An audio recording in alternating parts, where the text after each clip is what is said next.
डरना मत, डरना मत कि इष्ट देव को ये पसंद, क्या पसंद है? अनन्य चिंतन। धन का आश्रय भी नहीं होना चाहिए। सुनेरी मैंने निर्बल के बलराम, अपबल तपबल और बाहुबल, चौथो बल है दाम। और आपसे बता दें, कक्षा 1 के विद्यार्थी से PhD के प्रश्न नहीं पूछे जाते। आप मत डरना, क्योंकि आप क्लास में हैं ही नहीं, आप इस क्लास में नहीं हैं। आप डरना मत। नहीं आपको लगे कि भगवान हमारी भी परीक्षा लेंगे तो आज जो चैन से हम AC में रह रहे हैं, कल फिर सब खत्म हो जाएगा, ऐसा नहीं। ये डिग्री वालों की होती है। अपने लोग वो पार्टी छुइया वाले पहले क्लास वाले हैं, खूब टॉफी मिलेगी और आराम से पढ़ने को। यहाँ परीक्षा नहीं होती। यहाँ 2-4 क्लास तो ऐसे ही बढ़ा दिए जाते हैं। जब डिग्री आती है तब वहां परीक्षा होती है इस बात की कि अब तुम्हारी स्थिति क्या है। त्रिपुरदास जी के ऊपर जो भगवान की विशिष्ट कृपा हुई, ये भगवान श्री कृष्ण चंद्रजू ने युधिष्ठिर जी से कहा। एक बार युधिष्ठिर जी ने कहा कि प्रभु, ऐसा भी आपका नाम लेते हैं, धर्म से चलते हैं, कोई कदम भी कहीं अधर्म नहीं। तो भगवान श्री कृष्ण ने कहा, यस्याहम अनुग्रहेणामि हरिष्ये तद्धनम शनैः ततो धनम त्यजन्त्यस्य स्वजनाः दुख दुःखितां स यथा वितथोद्योगो निर्विण्णः स्यात् धने हया मत्परैकृत मैत्रस्य करिष्ये मदनुग्रहम्। अर्थ समझ लो भाई, डरना नहीं, डरना ले ली। इसलिए बीच में कह रहे कलयुगी भगत है, ये ले अपनी कंठी माला अनुग्रहामि। बहुत अनुग्रह, हमें नहीं चाहिए आपका अनुग्रह। भगवान ने युधिष्ठिर जी से कहा, यस्याहम अनुग्रहेणामि, जिसे मैं स्वीकार कर लेता हूं कि ये मेरा है, उस पर मैं कृपा करता हूं। हमने ये देखा, पहलवानों से भी मिले हैं, वो कुश्ती में अपने जन को वहीं पीटते हैं जहां से कमजोर होते हैं। जैसे यहां मारा, बोले अब 1000 बार यही मारेंगे, वो 1000 बार मारेंगे यही थपाड़ा, 1000 बार मार के फिर गिरा के टिहुना से मारेंगे यहां। और जब टिहुना सह गए तब कहेंगे ठीक है लड़ो, क्योंकि हमने पक्का कर दिया अब यहां तुम्हारे कोई मारे तो तुम फेल नहीं होगे। ऐसे कुछ जगत गुरु श्री कृष्ण हैं।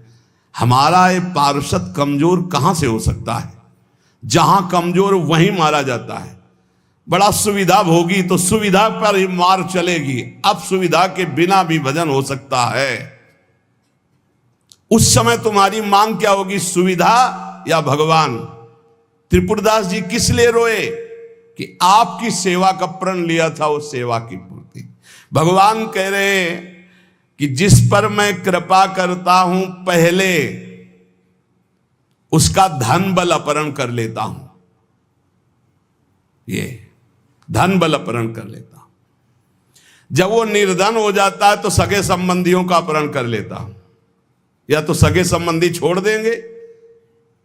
देखा ना, पिता रास्ते में ही राधे श्याम। बहुत कृपा समझना कठिन है। सुनाया था एक बार भगवान शंकर की कृपा। माता पार्वती जी से कहा चलो मैं आपको अपने भक्त के दर्शन कराता हूं। बोले चलो प्रभु। तो बोले पहले अभक्त के दर्शन कर लो, तब भक्त के दर्शन आप सुख पाओगी। तो गए तो सुपारी कतर रहे थे बैठे, इसमें बढ़िया गद्दा लगा हुआ था, गिरदा लगा, 50 गाय 50 भैंसे दूध दुही जा रही थी। प्रातःकालीन का समय था। संत वेश में गए और कहा भगत जी 100 ग्राम दूध दे दो, शालिग्राम भगवान को स्नान कराना है। चल दिया सुबह से, और क्या क्या बोलना। महादेव जी ने कहा हे भगवान, जितनी संपत्ति और वैभव इससे दुगना इसकी कर दो। माता जी ने कहा अवघड़ इसीलिए कहा जाता है इनको, बड़े अवघड़ नाथ है। 100 ग्राम दूध ले दिया, गाली दिया, ऊपर से कह रहे संपत्ति कह दो दुगनी। बोली नहीं पर अंदर अंदर कि बहुत विचित्र और दानी है इनका आशुतोष। बोले चलो भगत के दर्शन। बोले अभक्त तो ऐसा था कि अगर आप साथ ना होते तो इसको भस्म ही कर देती हम, क्योंकि अंबा तो शक्ति है, आपका अपमान। अरे अभक्त ऐसे ही होते हैं, तुम्हें नाराज नहीं होना। भक्त के पास गए, एक झोपड़ी फूस की, एक गाय, और उसी फूस की झोपड़ी में माए उसकी मैया रहती थी। गए, जो देखा संत तो साष्टांग दंडवत किया, आओ बैठो बैठाला, 100-200 ग्राम गाय का दूध होगा, वो बढ़िया पान करने को ले दिया। प्रभु थोड़ी देर भगवत चर्चा हुई। भगवान शिव ने कहा अच्छा भाई चलते हैं, हम तो विचरण करते रहते हैं। बोले संत भगवान कभी पुनः कृपा करके आना। कुटिया के बाहर निकले और कहा हे करुणा निधान भगवान, इसकी गैया और मैया दोनों हटा दो, मार दो। अंबा जी ने कहा आप बर्दाश्त नहीं होगा, 100 ग्राम दूध नहीं दिया तो उसको दुगना संपत्ति दे दी, और एक गाय पूरा दूध आपको पिला दिया, और मैया बातचीत करने के लिए थी उसको भी आपने मार दिया। कहा कि वो ये क्या है? बोले अभी तुम नहीं समझे। जब इतनी संपत्ति में साधु अपमान करके ऐसी गालियां देता, जब डबल संपत्ति होगी तो ऐसा अपराध करेगा, घोर नरक जाएगा, समझो। और इसका कुछ मन मैया में जाता है, कुछ गैया में जाता है। दोनों भगवान के पास गए, वे अखंड हमारा चिंतन करेगा, ये हमें लीन हो जाएगा। माता जी का ये बात तो सही। तो बोले जिस पर मैं कृपा करता हूं, इस माया प्रपंच से उसे अपने स्वरूप में स्थित करता हूं। वो जरूरत, देखो जरूरत है, ऐसा नहीं कि एक बुखार की दवा सबके साथ चलेगी। बुखार की भी क्वालिटियां हैं, समझना। अब मलेरिया है तो उसके लिए अलग, डेंगू है तो उसके लिए अलग, साधारण वायरल है तो उसके लिए अलग। हम लोग साधारण बुखार वाले हैं, चिंता मत करो। ऐसे हाई इंजेक्शन नहीं लगेंगे जैसे त्रिपुरदास जी के लगे, या प्रहलाद जी के लगे, या नरसिंह मेहता जी के लगे, या मीरा जी के लगे। अपने लोगों के नहीं लगेंगे। बहुत ऐसे वायरल, जैसे ऋतु का बुखार है ना, अपने लोग ऐसे बुखार के मरीज हैं। डेंगू वाले नहीं है कि भर्ती हो जाए, प्लेटें कम हो रही। डरना मत। अलग अलग बुखार की जैसे दवा, ऐसे अलग अलग भक्ति की स्थिति की परीक्षा होती है। अब इसकी स्थिति क्या होगी, वो तो जगत पावन करने वाले भगवान ये देखते हैं। बहुत सुंदर बात है ये, अगर समझ में आ जाए। भगवान अंधकार का नाश कर देते हैं, भगवान स्वप्न का नाश कर देते हैं। ये सब स्वाप्निक जगत है। अब मोह ममता से युक्त, इसलिए डर जाओगे। तो हम कह रहे हैं तुम्हारे साथ ऐसा होगा ही नहीं, क्योंकि तुम उतनी स्थिति के ही नहीं हो। डरना मत, सच्ची मानिए। क्या चक्रवर्ती सम्राट अम्बरीश जी भगवान के भक्त नहीं है? ध्रुव जी भगवान के लिए भजन करने के लिए गए तो आज ऐसा पद मिला कि त्रिभुवन में किसी को नहीं। सुदामा जी को दरिद्रता प्राप्त थी, और सुदामापुरी की रचना हो गई जैसे द्वारिकापुरी की रचना। आप हमारे श्री कृष्ण के प्रति ऐसा ना सोचे, ये जो कह रहे हैं बड़ी गुप्त बात है। उसके अंदर के ममत्व का नाश कर देते हैं, उसके अंदर के अज्ञान का नाश कर देते हैं। क्या आप अपने अज्ञान का नाश करवाना नहीं चाहेंगे? यहां अज्ञान की वृत्ति के नाश की बात। आप ऐसा मत सोचिएगा। और आज तक कोई भक्त आपको भिखारी नहीं मिलेगा। आप ध्यान दीजिएगा, पुरुष से लेकर के जहां दृष्टि डालिए, जहां भक्तों को तो आपके 4 घर में लोग होते हैं, उनके भोजन की व्यवस्था में आप चिंतित रहते हैं, समझ रहे? जब हम मांग के खाते थे तो भूखे रह जाते थे, और जब भरोसे पे हैं तो 300-400 लोगों का बाल भोग, राज भोग और शयन भोग अपने आप हमारे प्रभु पूरा करते। तो हरिष्ये तद धनम, तुम्हारा घर कितना बड़ा है, हमारे घर में कितने बैठे हो देख लो। घबराना मत, इसलिए हम कह रहे, डरला मत। अब इसीलिए कह रहे, नहीं तो आपको लगेगा भगवान कह रहे यस्याम अनुग्रहणामि हरिष्ये तद धनम, ये धन ही हर जाएगा तो अब हमारे भक्ति का मतलब क्या रहेगा? नहीं, इसका मतलब है अज्ञान का नाश हो जाना, तम का नाश हो जाना, माया मोह का नाश हो जाना। क्या आप दुख का नाश नहीं करवाना चाहेंगे? ये भक्ति दुख का नाश करके सर्वतो भावेन महासुख प्रदान करने के लिए है। ततो धनम त्यजन्त्यस्य स्वजनाहा दुख दुखितम, भगवान कह रहे हैं। फिर उसके परिवार वाले उससे प्यार नहीं करते। क्या झूठे प्यार में फंसे रहकर जिंदगी गंवाना चाहोगे? क्या आप ये नहीं जानोगे कि तुम्हें कोई प्यार नहीं कर रहा? क्यों झूठ में जीवन व्यतीत करना चाहते हो? सच्ची कोई प्यार नहीं कर रहा, कोई प्यार नहीं। अपने सुख के लिए प्यार कर रहा है, कोई तुम्हें प्यार नहीं कर रहा। तो भगवान कह रहे हैं मैं परिवार से भी उदासी पैदा, कोई उसको प्यार नहीं करता। असलियत में आ गई बात कि कोई प्यार नहीं करता। फिर कह रहे हैं कि जब वो व्याकुल चित्त हो जाता है, कोई उसे प्यार नहीं करता, ऐसा लगता है सब मुझे छोड़ दिए, तब मैं एक रास्ता देता हूं अपने भगवत प्रेमी महात्मा का। वो विशुद्ध संत से मिलता है, और जब संत से मिलता है तब मैं उसे अपनी कृपा से ऐसा सराबोर कर देता हूं, अनुग्रह की वर्षा कर देता हूं, और वो मेरे में डूब जाता है। महाभागवत जन्म जन्मांतर के पापों का नाश करके महान सुख की प्राप्ति, ये है रहस्य हमारे प्रभु का, जो भक्तों के जीवन में जगह जगह पर दुख दिखाई देता है। वो हर मोड़ में ईंट खड़ी कर देते हैं, इधर चल सीधे। ये इतना फिसड्डी मन है कि अगर वो कृपा न करे तो माया में फंसा रहे, पर वो ऐसे ईंट रखते चले जाते, निकल मेरी तरफ बढ़कर आ जा। प्रेम शब्द ये संसार में सार्थक नहीं है, धोखा है। यहां संसार में कोई किसी से प्रेम नहीं करता, कोई नहीं करता। अपने स्वार्थ की पूर्ति के लिए ही यहां प्रेम शब्द का प्रयोग किया जाता है। प्रेम केवल सच्चिदानंद से होता है, क्योंकि प्रेम कामना रहितम, प्रेम में कामना नहीं होती, और यहां बिना कामना के प्रेम नहीं होता, इसलिए वो प्रेम नहीं है। वो राग है, वो मोह है, वो आसक्ति है, वो काम है, प्रेम नहीं है। प्रेम सच्चिदानंद में होता है, क्योंकि प्रेम सूक्ष्मतरम, और यहां स्थूल शरीर को लेकर प्रेम किया जाता है। स्थूल शरीर को लेकर, जो स्थूल को लेकर किया जाता है वो राग होता है, प्रेम नहीं होता। जो कामना को लेकर किया जाता है वो राग होता है, प्रेम नहीं होता है। और ये क्रिया स्वरूप है, और प्रेम अनुभव स्वरूप है। प्रेम अनुभव स्वरूपम, और ये क्रिया स्वरूप है। इसमें क्रियाएं होती हैं, तो ये क्रियाएं मोहाशक्ति से होती हैं। प्रेम अनुभव स्वरूपम, हृदय का विषय, अनिर्वचनीयम, इसमें वचन बोलते हैं। जहां एक दूसरे के प्रति मैं तुम्हें बहुत प्यार करता हूं, क्यों? उसको प्रभावित करके अपनी वासना की पूर्ति करना है। इसलिए चाहे कोई वासना हो, कोई स्वार्थ हो, कोई किसी से मित्रता करता है तो बीच में गंदगी होती है, निज सुख गंदगी होती है।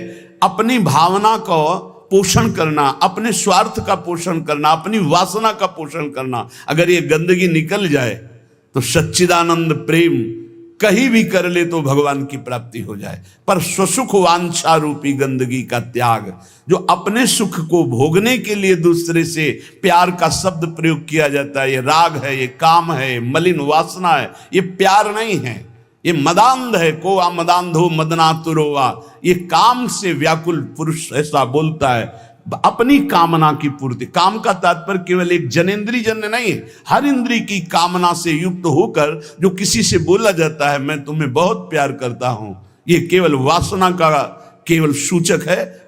क्योंकि अनिर्वचनीयम प्रेम स्वरूपम, प्रेम कभी कहा नहीं जा सकता कि मैं तुम्हें बहुत प्यार करता हूं। इसलिए प्रेम सार्थक होता है सच्चिदानंद भगवान में। प्रेम शब्द केवल लगता है भगवान में, और यहां जो भी होता है वो राग होता है, काम होता है, आसक्ति होती है, मोह होता है। प्रेम शब्द श्री भगवान में सार्थक होता है, समझ लीजिए। जहां भी प्रेम कोई कहे कि हम आपसे प्रेम करते, तो समझ लेना बहुत कोई न कोई स्वार्थ बुद्धि है, कोई न कोई वासना बुद्धि है, कोई न कोई अपने सुख की बात ये देख रहा है मेरे में, इसलिए कह रहा है मैं तुम्हें बहुत प्यार करता हूं। प्रेम विशुद्ध होता है, कामना मलिन होती है। प्रेम निस्वार्थ होता है और कामना स्वार्थ युक्त होती है। यहां कौन निस्वार्थ प्रेम करता है? यहां कौन विशुद्ध प्रेम करता है? उज्जवल होता है प्रेम, और काम मलिन होता है। प्रेम इंद्रियातीत है और काम इंद्रियों से होता है। तो ये प्रेम सार्थक होता है सिर्फ श्री भगवान में। जो आपको बोले कि मैं आपको बहुत प्यार करता हूं, तो समझ लेना ये वासना का खेल खेलने का षड्यंत्र है, ना कि प्रेम। आज इसी षड्यंत्र में फंसकर अपने चरित्र को, अपने जीवन को दूषित किया जाता है और कहा जाता है प्रेमी हैं हम। प्रेमी, प्रेम शब्द को कलंकित किया जाता है।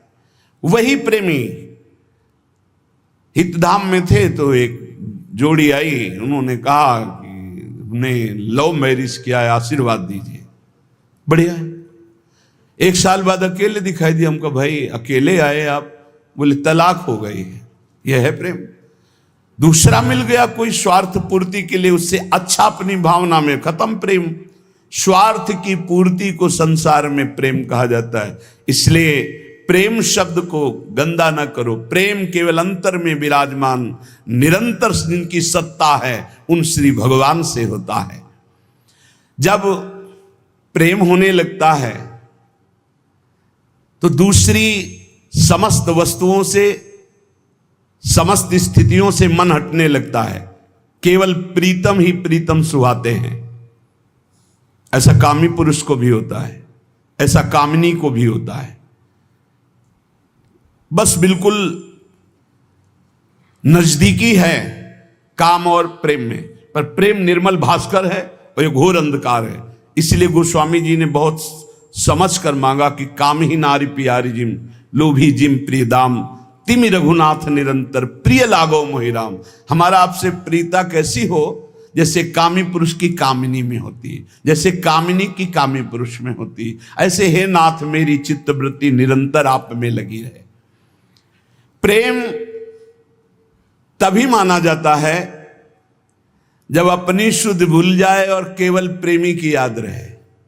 और यहां अपनी शुद्धि रहती है। अपनी शुद्धि के द्वारा अपनी वासना की पूर्ति को यहां प्रेम कहा जाता है। इसलिए नाटक है, प्रेम नहीं है। बिल्कुल कोरा नाटक है। बहुत विचित्र विचित्र गति, बहुत विचित्र गति।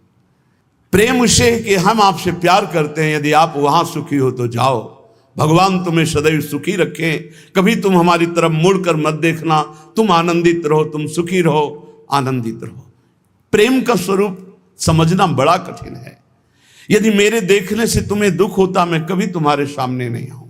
तुम सुखी रहो, तुम आनंदित रहो, तब माना जाए थोड़ा सा प्रेम उज्जवल हो रहा है, निर्मल हो रहा है। वासना का भूत, उसे प्रेम कहा जाता है। प्रेम केवल प्रीतम, अपनी भी शुद्ध भूल जाए, अपनी भी शुद्ध भूल जाए, या अपनी ही शुद्ध की पूर्ति के लिए प्रेम शब्द का प्रयोग किया जाता है। प्रेमी केवल प्रीतम की बात करता है, केवल प्रीतम की बात सुनता है, केवल प्रीतम को देखता है। चारों ओर प्रेम ही प्रेम। प्रेम की वृत्ति में कभी पूर्णता नहीं आती है कि मुझे पूर्ण प्रेम प्राप्त हो गया, ऐसा कभी नहीं आता। सदैव प्रेम में कमी का अनुभव होता है। मैं कहां उनको प्रेम करती हूं, मेरे में कहां ऐसा है कि मैं उन्हें प्रेम दे सकूं। मैं तो सब गुणों से हीन हूं। ये तो पता नहीं वो क्या देखते हैं कि हमसे प्रेम करते हैं। ये प्रेमी का हृदय होता है। मैं तो नीच हूं, अदम हूं, उनकी किसी लायक नहीं हूं, पर ये उनकी उदारता है कि वो मुझे स्वीकार किए हुए हैं। प्रेमी को अपने में सदैव कमियों का अनुभव होता है, अपने में उसको दोष दर्शन होता है, मैं इस लायक नहीं हूं। और वो अपने प्रीतम में भारी से भारी दोष कोई उनके प्रीतम पर साबित करे तो भी वो गुण ही उसको दिखाई देता है। प्रेम असीम होता है, प्रेम की सीमा नहीं होती। प्रेम प्रतिक्षण बढ़ता रहता है निरंतर, पर कभी अंत नहीं होता। प्रेम कहीं रुकता नहीं है, किसी वासना, किसी परिस्थिति, किसी स्थिति, तिरस्कार, मान, अपमान, कहीं भी नहीं रुकता। वो बढ़ता प्रीतम की तरफ चला जाता है। प्रेम में सब कुछ अर्पण होने पर भी प्रतिपल अर्पण करने की प्रबल इच्छा रहती है।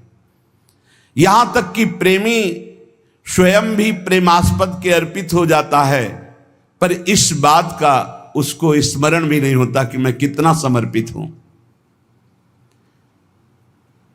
प्रेम वाणी का विषय नहीं है, प्रेम हृदय में रहता है, और वो हृदय हृदयेश्वर के पास चला जाता है तो उसका हृदय भी नहीं रहता। बहुत अद्भुत है ये प्रेम। प्रेम जिसके हृदय में उत्पन्न होता है तो ना मन रह जाता है, ना बुद्धि रह जाते हैं। मन बुद्धि प्रीतम के पास चले जाते हैं, केवल प्राण धड़कते रहते हैं। प्रेम बड़ी दुर्लभ वस्तु है, ये प्राण देने पर भी नहीं मिलता। ये जिसे मिल जाता है उसके समान त्रिभुवन में कोई सौभाग्यशाली नहीं। जहां कुछ भी अपने लिए चाह है वहां प्रेम शब्द का प्रयोग न किया जाए।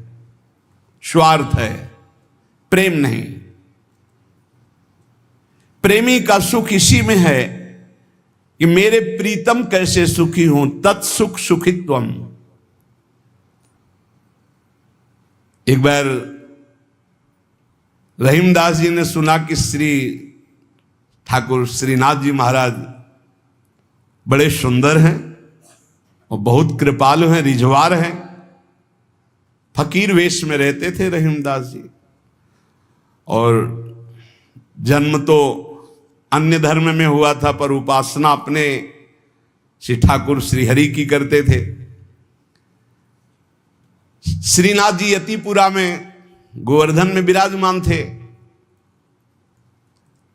आप जब आए दर्शन करने के लिए तो द्वार में ही ब्रजवासियों ने रोक दिया, जो द्वारपाल थे। देख के ही आप अंदर दर्शन करने नहीं जा सकते हो, फकीर वेश। ऐसे थोड़ी देर ठाकुर जी के दरवाजे पे खड़े रहे, झुंझला के बोले, ऐसी साहिबी और ऐसी बेकूफी, ऐसी साहिबी और ऐसी बेकूफी। साहब बुला रहे हैं, सेवक रोक रहे। अब सनकादि तो है नहीं कि जा 3 जन्म के लिए रोक दिया ना जय विजय ले, तो झुंझला के ही तो सनकादि ने साफ दिया था। प्रभु के दर्शन की इतनी व्याकुलता, तो रहीम जी के हृदय में इतनी व्याकुलता थी कि उन्होंने कहा ऐसी साहिबी और ऐसी बेकूफी। अच्छा, मैं मिलेक्ष शरीर में जन्मा इसलिए आप मुझे अंदर नहीं जाने देते, तो ये शरीर क्यों दिया था आपने? और चलो शरीर दिया था तो इच्छा क्यों की कि आओ मेरे दर्शन करने? मैं स्वयं इच्छा करके आया हूं। पहले सुनवाया, बड़े कृपाल हो, बड़े सुंदर हो, बड़े उदार हो, और बुलाया तो ऐसी साहिबी और ऐसी बेवकूफी, मुझे धक्का मार के बाहर किया जा रहा है कि मैं आपके दर्शन न कर सकूं।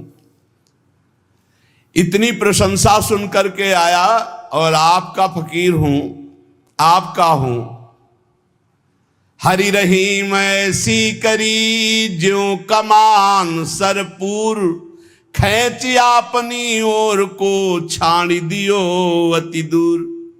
हरि तुमने तो ऐसा कर दिया जैसे धनुष करता है। धनुष खींचा अपनी तरफ जाता है तो बाण दूर निकल जाता है, खींचा अपनी तरफ धक्का मार के दूर भगा रहे हो कि मेरे दर्शन नहीं कर सकते।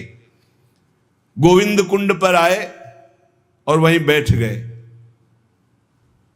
अश्रु चलने लगे कि अगर ये प्रीति दी तो आपने धक्का मार के हमें दर्शन देने से क्यों इंकार कर दिया? क्यों बुलाया आपने? ऐसा क्यों मजाक किया मेरे साथ? मैं आपके लिए जीवन धारण की हुई हूं और आपने धक्का लगा के बाहर करवा दिया। गोसाई जी के हृदय में एकदम व्याकुलता हुई, श्री विट्ठलनाथ जी के हृदय। और आपने कहा किसी फकीर का अपमान तो नहीं किया यहां किसी ने? देखो कैसा भगवान का खेल होता है। तो उनका हाँ, एक फकीर आए थे, उनको रोक दिया गया। अरे जल्दी खोजो, जल्दी खोजो, हृदय में दाह हो रहा है, जल्दी खोजो, कहीं दूर ना चले जाएं। ऐसा होता है, पक्का होता है। खोजा तो ये गोविंद कुंड में छतरी पे बैठे थे, आंसू चल रहे थे। दौड़ के जाके बताया और 1-2 पार्षद वहीं रुके रहे कि जाने ना पावे कि वो फकीर तो बैठे हैं गोविंद कुंड में। श्रीनाथ जी ने स्वयं कहा जल्दी ले जाओ, प्रसाद मेरा ले जाओ, उनको पवाओ जा करके।